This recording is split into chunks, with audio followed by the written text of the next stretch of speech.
Hello everyone, Bihar assistant professor के लिए topic 2 लेके मैं आ गई हूँ आप लोगों के साथ। गाइज, मैं भी आप लोगों की तरह बहुत स्ट्रगल करती हूँ, तो अगर आप वीडियो देखते हो तो साथ साथ अपने दोस्तों के साथ शेयर कीजिए और मेरे वीडियो को लाइक ज़रूर कीजिए, ठीक है।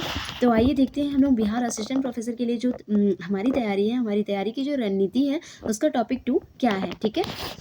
ये जो तैयारी है एकदम बेसिक से हो रही है, ठीक है, हमारी प्रिपरेशन, और बेसिक से होनी भी चाहिए, क्योंकि जब हमारे बेस ही मजबूत नहीं रहते हैं ना, तो क्या होता है कि जब हम आगे की चीज़ों को पढ़ते हैं तो वो ऊपर ऊपर से पार हो जाता है।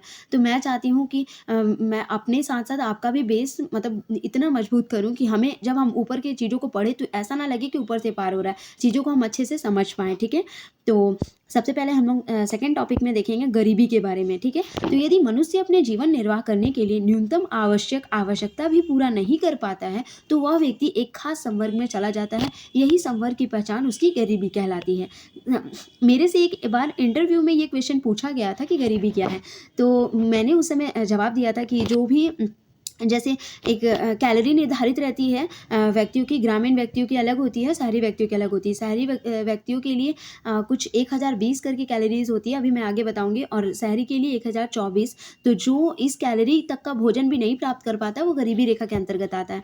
तो वो सर ने हमें बताया कि आपने जो जवाब दिया वो तो ठीक है, लेकिन आपको इस तरह से अपना बताना है कि इस लेवल का जवाब लगे। जैसे गरीबी क्या है, तो यदि मनुष्य अपने जीवन निर्वाह करने के लिए जो न्यूनतम आवश्यकता क्या है, न्यूनतम आवश्यकता भोजन कपड़ा मकान, तो कम से कम वो भी नहीं पूरा कर पा रहा है, भोजन कपड़ा मकान भी नहीं, तो वो व्यक्ति एक खास संवर्ग में चला जाता है और उसे क्या कहते हैं, उसे कहते हैं गरीबी, ठीक। गरीबी उन्मूलन हेतु क्या क्या उपाय किया गया केंद्र और राज्य सरकार के द्वारा, वो देखते हैं हम लोग। तो भारत में मोटे तौर पे 26 करोड़ लोग गरीब हैं। बाप रे बाप, ये कब का डाटा है, ये बहुत पहले का डाटा है, 19 समथिंग का डाटा है। तो तब 26 करोड़ लोग गरीब थे, तो अब कितने होंगे, ठीक। भारत विश्व में सबसे अधिक गरीबी का संकेंद्रण है। भारत पूरे विश्व में सबसे अधिक गरीब अगर कहीं निवास करते हैं तो वो है भारत देश, ठीक। गरीबी के दुष्चक्र से अभिप्राय ऐसी स्वचालित शक्ति की स्थिति से है, जैसे कि सबसे देखो 2 तरह का चक्र बना हुआ है। सबसे पहला चक्र आप देख सकते हैं, सबसे पहला चक्र है सबसे पहले अल्प विकास, उसके बाद है निम्न उत्पादकता। अगर विकास सही नहीं होगा तो उत्पादकता निम्न होगी, उसके बाद जो रियल इनकम होगा, वास्तविक आय होगा, वो नीचे चला जाएगा, ठीक। उसके बाद सेविंग कितना होगा, सेविंग कम होगा। उसके बाद अगर सेविंग कम होगा, पैसे ही कम बचेंगे तो निवेश भी कम होगा, निवेश कम होगा तो क्या होगा, पूंजी की कमी हो जाएगी, फिर से अल्प विकास के स्तर में हम लोग आ जाएंगे, ठीक। नेक्स्ट बताया है कि अल्प विकास तो होगा ही, नीची उत्पादकता हो जाएगी, जैसे निम्न उत्पादकता वही सेम नीची उत्पादकता, फिर नीची वास्तविक आय, रियल इनकम भी नीची हो जाएगी, फिर क्या होगा, कम उपभोग होगा, कम मांग होगा, सॉरी कम उपभोग नहीं, कम मांग होगा। कम मांग होगा तो क्या होगा, कम निवेश होगा, पूंजी की फिर से कमी हो जाएगी, फिर हम अल्प विकास की ओर आ जाएंगे। तो यही चीज़ इसमें बताया है। अमेरिका के उस आदमी को गरीब माना जाता है जिसके पास कार नहीं है। अब लोग यहाँ भारत में लोगों के पास न्यूनतम आवश्यकता को पूरा नहीं कर पा रहा तो वो गरीब है, जैसे भोजन कपड़ा मकान। अमेरिका के व्यक्ति अगर जिसके पास कार नहीं है तो गरीब है। अमेरिका में क्या होता है, भारत में कार एक विलासिता की वस्तु है। भाई हमारे पास तो कार है तो हम बहुत अमीर है ऐसा लगता है किसी के पास भी। भारत में, इंडिया में अगर किसी के पास कार हो जाए तो अरे भाई उसके पास 4 व्हीलर है, ठीक। लेकिन अमेरिका का देखो, अमेरिका में ऐसे व्यक्ति को गरीब माना जाता है जिनके पास 4 व्हीलर नहीं है, ठीक। तो ये है योजना आयोग के द्वारा जो ग्रामीण क्षेत्रों में 2400 कैलोरी प्रतिदिन, शहरी क्षेत्रों में देखिए, योजना आयोग के द्वारा ग्रामीण क्षेत्रों में मैंने आपको बताया कि यही मैंने उदाहरण दिया था अपने इंटरव्यू में, ग्रामीण क्षेत्रों में 2400 कैलोरी प्रतिदिन और शहरी क्षेत्रों में 2100 कैलोरी। अब आप सोच रहे होंगे कि मैम ग्रामीण क्षेत्रों में 2400 कैलोरी है, शहरी क्षेत्रों में 2100 कैलोरी क्यों है, मैं आपको बताती हूँ। आपने देखा होगा ग्रामीण क्षेत्र में किसानों को काम करते हुए बहुत खटते हैं, वो इतनी खटनी करते हैं ना, इसके वजह से इनकी जो कैलोरी ज़्यादा खाएंगे ज़्यादा खटेंगे। शहरी क्षेत्रों में लोग बहुत आराम करते हैं, ज़्यादा काम नहीं करते हैं मेहनत वाला, इसीलिए उनकी जो कैलोरी है वो न्यूनतम निर्धारित की गई है और शहरी क्षेत्रों की कैलोरी अधिक। याद रहेगा शहरी क्षेत्रों की कैलोरी कितनी है, 2400, और ग्रामीण क्षेत्रों की कैलोरी कितने हैं, 2100। कमेंट में बताइएगा आप लोग, अगर एक बार कमेंट में रीराइट कर देंगे तो ये चीज़ें आप लोगों को अच्छी तरीके से याद हो जाएगी, ठीक। ग्रामीण के लिए जी लिख लीजिए, शहरी के लिए एस लिख लीजिए, ठीक है, याद रहने के लिए। अब निर्धारित किया गया है प्रति व्यक्ति प्रतिदिन। अब MPCE मासिक प्रति व्यक्ति उपभोग व्यय, ठीक है, 2000 वर्ष में किसी व्यक्ति के लिए गरीबी रेखा का निर्धारण ग्रामीण क्षेत्रों में 328 रुपये प्रति माह।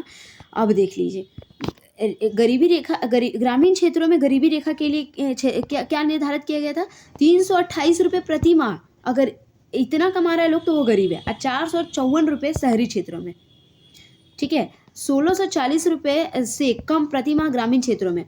मतलब ये जो ₹328 है ना, ये प्रतिदिन का है। अगर 328 रुपये करके अगर कोई नहीं कमा रहा है प्रतिदिन ग्रामीण क्षेत्रों में, तो वो गरीब है। और शहरी क्षेत्रों में ₹454 प्रतिदिन नहीं कमा रहा है, तो वो गरीब है।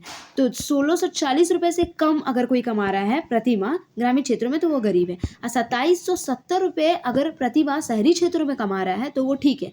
2700 नहीं, 2270 अगर वो कमा रहा है तो वो ठीक है। अगर 2270 से नीचे कमा रहा है तो वो गरीब है। तो सबका आय भी बता दिया। अब देख रहे हैं कि गरीबी रेखा को आकलन सामान्यतः हर 5 वर्ष प्रतिदर्श सर्वेक्षण के माध्यम से किया जाता है। अब देख लीजिए, गरीबी रेखा का आकलन किसके द्वारा किया जाता है? NSSO। इसका फुल फॉर्म भी एग्जाम में पूछ लेता है और ये क्या काम करता है ये भी पूछ लेता है। तो NSSO क्या करता है? गरीबी रेखा का आकलन करता है, हर वर्ष 5 प्रतिदर्श के सर्वेक्षण के माध्यम से करता है। ठीक, सबसे पहले हम लोग NSSO का फुल फॉर्म देखेंगे, national sample survey organisation. National sample survey organisation. N का मतलब नेशनल, S का मतलब सैंपल, S का मतलब सर्वे, O का मतलब ऑर्गेनाइजेशन। याद रहेगा। आगे बढ़ते हैं। तथापि विकासशील देशों के बीच जो तुलना करने के लिए विश्व बैंक से अनेक अंतर्राष्ट्रीय संगठन निर्धनता, जैसे कि $1 प्रति व्यक्ति प्रतिदिन के समतुल्य न्यूनतम उपलब्धता के आधार पे। ठीक है, अब ये देखेंगे हम लोग 1973 में कितना था? 55% था। 1993 में 36%, 2000 में 26%। ठीक, भारत में गरीबों की संख्या कितनी है?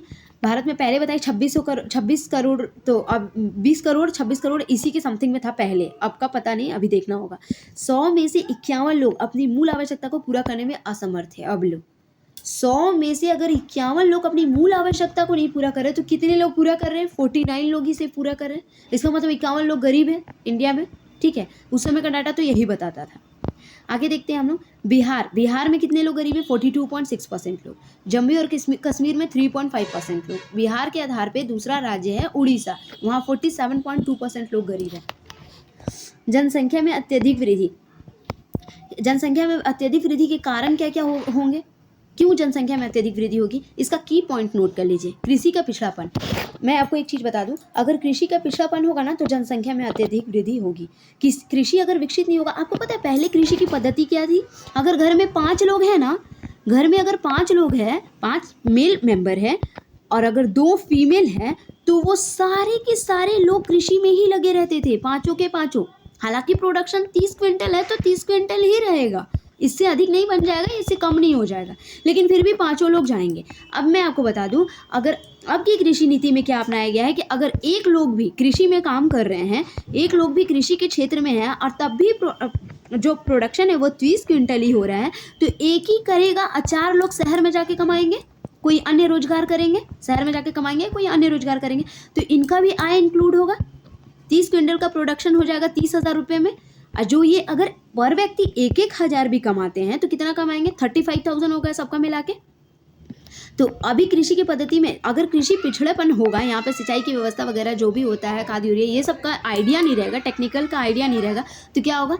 जनसंख्या में अत्यधिक वृद्धि होगी। लोग क्या सोचेंगे, मेरे अगर 4 बेटे होंगे तो चारों के चारों खेत में काम करेंगे, जल्दी जल्दी काम भी निपट जाएगा, ऐसा सोच के जनसंख्या बढ़ाएंगे। ठीक, फिर पूंजी का अभाव, पूंजी के अभाव में भी हो जाता है जनसंख्या में अत्यधिक वृद्धि। मैं आपका इसका सटीक उदाहरण देती हूँ।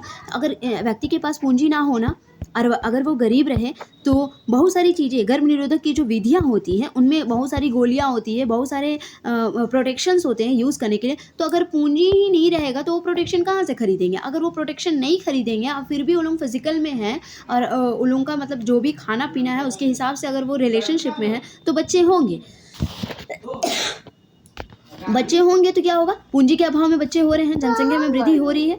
फिर बोला है प्राकृतिक साधनों के समुचित उपयोग का अभाव, जो भी नेचुरल रिसोर्सेज है ना, उनका समुचित उपयोग नहीं हो रहा है, इसके अभाव के कारण भी ऐसा होता है। फिर औद्योगिकीकरण का अभाव, औद्योगिकीकरण अगर देखेंगे, औद्योगिकीकरण का अभाव, औद्योगिकीकरण का अगर अभाव होगा तो भी जनसंख्या में वृद्धि होगी। उद्योग नहीं रहेंगे तो अलग जगह पे लोग काम कहाँ करेंगे? कृषि में ही लगे रहेंगे। आयात तथा धन की विषमता, अगर आयात अच्छी नहीं होगी, धन भी सही नहीं रहेगा, तो भी जनसंख्या बढ़ेगा। बेरोजगारी एवं अदृश्य बेरोजगारी, विदेशी शासन, बेरोजगारी होगा, अदृश्य बेरोजगारी वही छुपी हुई बेरोजगारी होगी, तो क्या होगा? विदेशी शासन आकर माने विदेशों पे शासन करेंगे, अलग अलग जगह पे जाकर हम लोग काम करेंगे, विदेशी आके हमारे ऊपर शासन करेंगे। प्रतिकूल सामाजिक वातावरण क्या हो जाएगा? प्रतिकूल हो जाएगा। जनसंख्या वृद्धि कब होगी? जब सामाजिक वातावरण प्रतिकूल हो जाएगा। हाँ, अभी तो बेटा बेटी वाला जो धारणा अभी जाके थोड़ा बहुत कम हुआ है, नहीं तो पहले लोग एक बेटा के चक्कर में 6-6 7-7 बेटियां पैदा कर लेते थे। 10-10 बेटियां पैदा कर लेते थे एक बेटा के चक्कर में। तो प्रतिकूल सामाजिक वातावरण की वजह से भी जनसंख्या में वृद्धि होती है। यातायात के साधनों में कमी, जो यातायात के साधन में अगर कमी होगा तो भी जनसंख्या में वृद्धि होगी। ठीक, अब है सरकारी प्रयास। राज्य रोजगार गारंटी कोष, मध्यम भोजन योजना, न्यूनतम आवश्यकता कार्यक्रम, सरकारी प्रयास ये सब किए गए हैं। उसके बाद समेकित ग्रामीण विकास कार्यक्रम, स्वर्ण जयंती ग्राम स्वरोजगार योजना, जवाहर योजना, ये किए गए हैं। देखिए ये सब जो भी सरकारी प्रयास किए गए ना, ये आपको याद रहना चाहिए। सबसे पहला राज्य रोजगार गारंटी कोष, मध्याह्न भोजन के लिए न्यूनतम आवश्यकता कार्यक्रम किया गया है। समेकित ग्रामीण विकास कार्यक्रम जो स्वर्ण जयंती ग्राम स्वरोजगार योजना के तहत, जवाहर रोजगार योजना के तहत किया गया है। प्रधानमंत्री रोजगार योजना जो प्रधानमंत्री ग्रामोदय योजना स्वर्ण जयंती शहरी रोजगार योजना के तहत किया गया है। इसको IRDP भी कहते हैं। क्या होता है? Integrated rural development programme. ठीक, अब देखेंगे राष्ट्रीय काम के बदले अनाज कार्यक्रम। राष्ट्रीय काम के बदले जो अनाज मिलता है वो, यह भारत की सरकार के द्वारा 2004 में पिछले 150 जिलों के लिए लागू किया गया था। राज्य रोजगार गारंटी कोष, राज्य रोजगार गारंटी कोष में क्या होता है? 15 दिनों के अंदर रोजगार उपलब्ध नहीं कराया गया तो उसको भुगतान करना पड़ेगा। मध्यम भोजन योजना, MDMS, मध्यम भोजन योजना, mid day meal scheme, MDMS का mid day meal scheme full form. 2007 से 8 में स्टार्ट किया गया था ये, और उस समय 73,024 करोड़ रुपए इसमें निवेश किए गए थे। ठीक, न्यूनतम आवश्यकता कार्यक्रम 1974 से 1979 में शुरू किया गया था। समेकित ग्रामीण विकास कार्यक्रम IRDP, वही इंटरग्रेटेड रूरल डेवलपमेंट प्रोग्राम, स्वर्ण जयंती ग्राम स्वरोजगार योजना जिसको SGSY, S से स्वर्ण, G से जयंती, S से स्वरोजगार, Y से योजना। ठीक है, तो ये अप्रैल 1999 में लागू किया गया था। IRDP का नाम बदल के क्या रख दिया गया था? SGSY रख दिया गया था।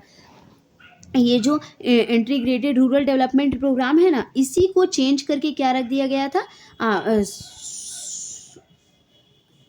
स्वर्ण जयंती ग्राम रोजगार योजना रख दिया गया था। 1999 में रखा गया था, याद रखिएगा। ठीक, जवाहर रोजगार योजना में मजदूरी आधारित रोजगार कार्यक्रम अप्रैल 1989 में लागू किया गया था।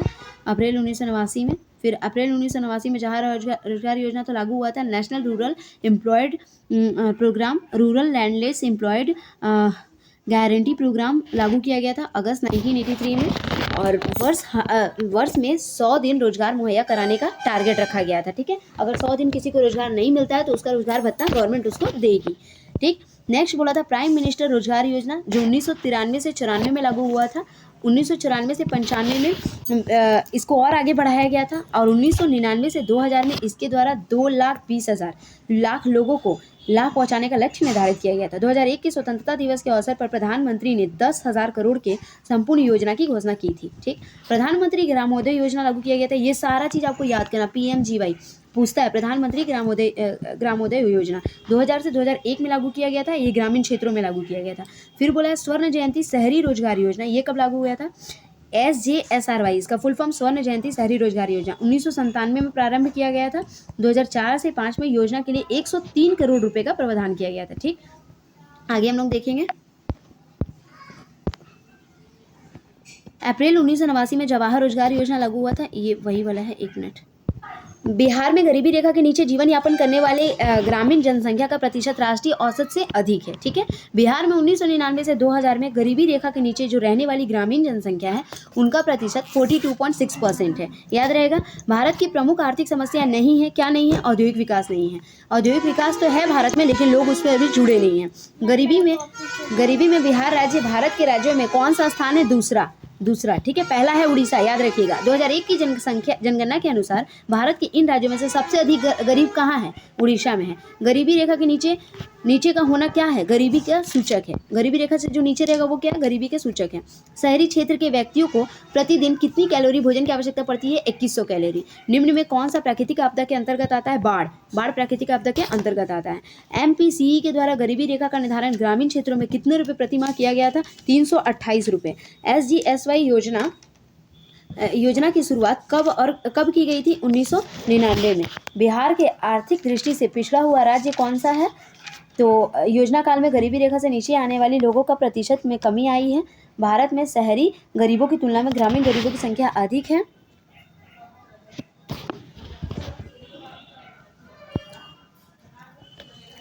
जो लोग गरीबी रेखा के ऊपर होते हैं उन्हें अमीर कहा जाता है। जब न्यूनतम जीवन यापन योजना प्राप्त करने की असमर्थता हो तो उसे गरीब कहते हैं। MPC के द्वारा गरीब रेखा का निर्धारण शहरी क्षेत्रों में 454 रुपये प्रति माह किया गया था। 2007 के आर्थिक सर्वेक्षण के अनुसार भारत के ग्रामीण क्षेत्रों में 17 करोड़ जनसंख्या गरीब है। ये सही है। राज्य के आधारभूत संरचना की कमी गरीबी का एक प्रमुख कारण है, ये भी सही है। ग्रामीण गरीबी निवारण के लिए कृषि आधारित उद्योग के विकास की आवश्यकता है, ये भी सही है। जनसंख्या में वृद्धि देश की एक प्रमुख आर्थिक समस्या नहीं है, गलत है। जनसंख्या में वृद्धि देश की एक प्रमुख आर्थिक समस्या है। केंद्रीय सांख्यिकी संगठन के द्वारा गरीबी रेखा की परिभाषा दी गई है, सही है।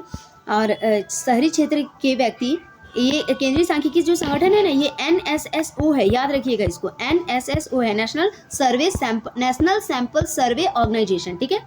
तो इसी के द्वारा गरीबी रेखा की परिभाषा दी गई थी। शहरी क्षेत्र के व्यक्ति ग्रामीण क्षेत्र में व्यक्तियों की अपेक्षा कम काम करते हैं, गलत। ग्रामीण क्षेत्र में व्यक्ति ज़्यादा मेहनत करते हैं। ग्रामीण क्षेत्र के लोगों के लिए प्रतिदिन 2400 कैलोरी भोजन की आवश्यकता होती है, एकदम सही है। Thank you. अगर वीडियो अच्छी लगी तो प्लीज़ लाइक और subscribe for more. Thank you.